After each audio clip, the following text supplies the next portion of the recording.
ਚਾਹੇ ਮਾਇਆ ਮੰਗ ਲਈ, ਜਦੋਂ ਮਾਇਆ ਸਾਡੇ ਕੋਲ ਜ਼ਿਆਦਾ ਹੋ ਗਈ ਉਹ ਗਲਤ ਪਾਸੇ ਲੱਗਣੀ ਸ਼ੁਰੂ ਹੋ ਜਾਣੀ ਆ, ਸਾਨੂੰ ਟੈਨਸ਼ਨ ਫਿਕਰ ਪੈ ਜਾਣੇ ਆ।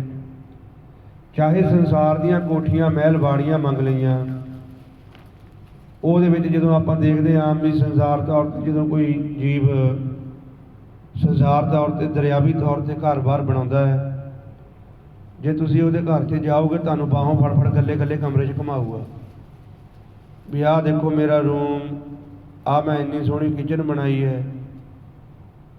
ਤੇ ਇਸੇ ਤਰ੍ਹਾਂ ਸਾਡੇ ਨਾਲ ਇੱਕ ਗੁਰਮੁਖ ਸੀ, ਉਹ 10-15 ਸਾਲ ਬਾਅਦ ਸਾਨੂੰ ਮਿਲੇ। ਉਹਨਾਂ ਨੇ ਮੈਨੂੰ ਆਪਣੇ ਘਰ ਦੀ ਫੋਟੋ ਦਿਖਾ ਲਈ। ਉਹ ਕਹਿੰਦੇ ਜੀ ਦੇਖੋ ਮੇਰੇ ਘਰ ਦੀ ਫੋਟੋ, ਤੇ ਮੇਰੇ ਤੋਂ ਰਿਹਾ ਨਹੀਂ ਗਿਆ। ਮੈਂ ਦੱਸ ਦਿੱਤਾ, ਮੈਂ ਕਿਹਾ ਭਾਈ ਮਹਾਰਾਜ ਕਹਿੰਦੇ ਵੀ ਜੋ ਘਰ ਛੱਡ ਗਵਾਵਣਾ ਸੋ ਲੱਗਾ ਮਨ ਮਾਹੇ, ਜਿੱਥੇ ਜਾਏ ਤੁਝ ਵਰਤਣਾ ਤਿਸਕੀ ਚਿੰਤਾ ਨਾ ਹੈ। ਵੀ ਇਹ ਤਾਂ ਘਰ ਆਪਾਂ ਛੱਡਣਾ ਹੈ। ਵੀ ਅਸਲੀ ਘਰ ਬਾਰੇ ਵੀ ਕੁਝ ਕੀਤਾ ਕਿ ਨਹੀਂ, ਕਹਿੰਦੇ ਜੀ ਪਤਾ ਹੀ ਨਹੀਂ।